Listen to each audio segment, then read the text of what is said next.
కొంతవరకు అందిన సమాచారం ఏంటంటే దేవి చేతిలో ఉండేటటువంటి 32 రకాల ఆయుధాలు ప్రయోగించినప్పటికీ హతము కాని దానవులు కొంతమంది ఉన్నారు, ఓకే, మహాబలవంతులు.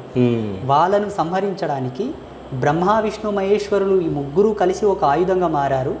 ఆ ఆయుధం ఈ ఆయుధము దీని చేత వారిని సంహరించి అమ్మవారు అంతర్ధానం చేసింది, దాన్ని ఎప్పుడు ధరించలేదు అన్నది ఒక మెసేజ్ అయితే వచ్చింది. ఓకే, ఇది సత్యం. అంటే ఇప్పుడు మీరు సప్త ధాతువులు అన్నారు. సో సప్త ధాతువులు అంటే మెటల్స్, మెటల్స్. 7 ఓకే, రకాల మెటల్స్. ఓకే, ఏమేమి మెటల్స్?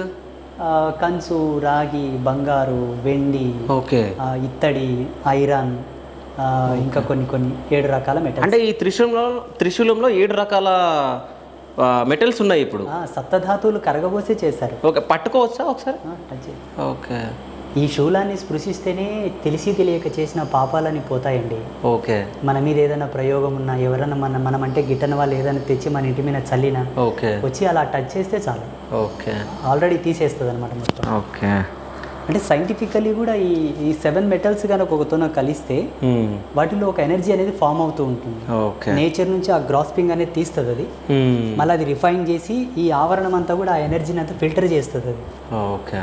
సో ఇంకోటి ఇక్కడ కాయిన్స్ ఉన్నాయి. కాయిన్స్ ఎందుకు గురువుగారు? ఎవరన్నా వచ్చి మొక్కుబడికి ఒక కాయిన్ నిలబెడతారు. ఓకే, వాళ్ళ కాయిన్ నిలబడిందంటే అమ్మ అనుగ్రహించిందని లెక్క. ఓకే, అంటే నిల్చోబెడితే వాళ్ళ నమ్మకం. ఓకే, అంటే కోరికలు నెరవేరుతాయి. కోరికలు. ఓకే.